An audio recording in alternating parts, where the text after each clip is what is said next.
मित्रांनो, आपल्या चॅनलमध्ये स्वागत आहे। आज मी तुम्हाला पेशंट वॉर्मर म्हणजे काय असते आणि आपल्याला कुठून कंपनीचा आज वॉर्मर आले त्याचा इन्स्टॉलेशन डेमो म्हणजे तो कसा यूज करायचा हे सांगणार। पेशंट वॉर्मर हे पेशंट ICUमध्ये असतो किंवा हॉस्पिटलमध्ये असतो त्यावेळी पेशंटचं बॉडी टेम्परेचर आपल्याला एक ठराविक लेवलपर्यंत अप करायचं असते। सर्जरीच्या आधी किंवा पेशंटला थंडी वाजून आली तर त्याला गरम फील द्यासाठी पेशंट वॉर्मर वापरला जातो। ह्यामध्ये एक वॉर्मर मशीन असते, एक ब्लँकेट असते। ही जी ब्लँकेट आहे ती ब्लँकेट पेशंटच्या अंगावरती टाकतो आपण आणि ही मशीन खाली ठेवून त्याच्या मशीन थ्रू आपण पेशंट गरम करतो, वॉर्म करतो। तर या सेटिंग करतो। हे कोकून कंपनीचा पेशंट वॉर्मर आहे। तर पहिल्यांदा आपण कुठलीही मशीन किंवा बायोमेडिकल इक्विपमेंट UPS आपल्याला जोडतो। पॉवर केबल आपण UPS आपल्याला जोडल्यानंतर ऑन केलं। ऑन केल्यानंतर इथं स्टँडबायची लाईट लागते। पहिल्यांदा स्टँडबायची लाईट लागते। स्टँडबायची लाईट लागली, मशीन चालू झाली। आता आपण ब्लँकेटला वॉर्मर कनेक्ट करून घेऊ। ब्लँकेटला इथं एक स्लॉट दिला आहे कंपनीने। त्यात ह्यामध्ये ही जे ही आहे पाईप, तर ही अशी इन्सर्ट करायची। इथं टाय हिअर असं एक नोटेशन दिलं आहे, इथं टाय करायची इन्सर्ट करून।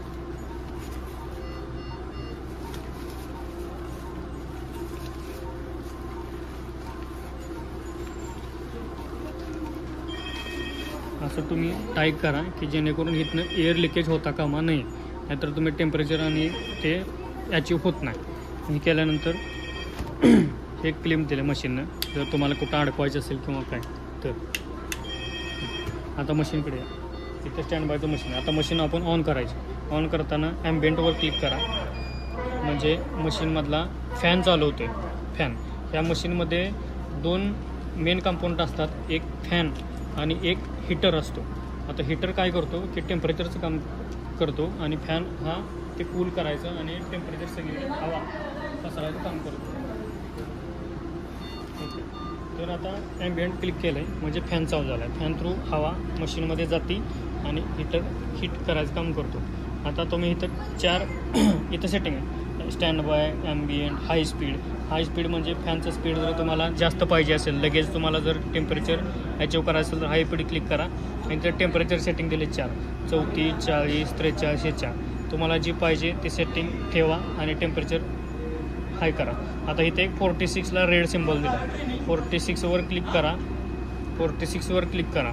46वर टेम्परेचर 10 मिनटासाठी सेट राहतं आणि त्यानंतर ॲटोमॅटिक 43वर डिक्लाईन होतं। म्हणजे 46 हे कसं आहे, पेशंटला त्रास होण्याची शक्यता असते जास्त टेम्परेचरमुळे, त्यामुळे 43वर येतं 10 मिनटांना ॲटोमॅटिक। जर तुम्हाला जास्त स्पीड पाहिजे असलं तर हाय स्पीडचं बटन क्लिक करा। अशा तऱ्हेने पेशंट वॉर्मर आणि चालू झालं। आता तुम्हाला मशीन बंद करायची आहे तर डायरेक्ट बंद करायची नाही। पहिल्यांदा तुम्हाला स्टँडबायचं बटन दाबायचं आहे।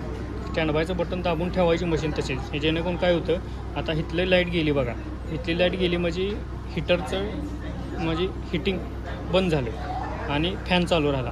म्हणजे काय होतं, हीटर हा लगेच कूल होत नाही आणि त्या हीटरला कूल करायचं काम फॅन करतो। जर तुम्ही लगेच वरचं बटन बंद केलं तर फॅन पण बंद होतो आणि व्यवस्थित हीटर कूल होत नाही, त्यामुळे मग मशीनचं लाईफ कमी येण्याची शक्यता असते। एकंदरीत हा पेशंट वॉर्मरचा डेमो झाला मित्रांनो।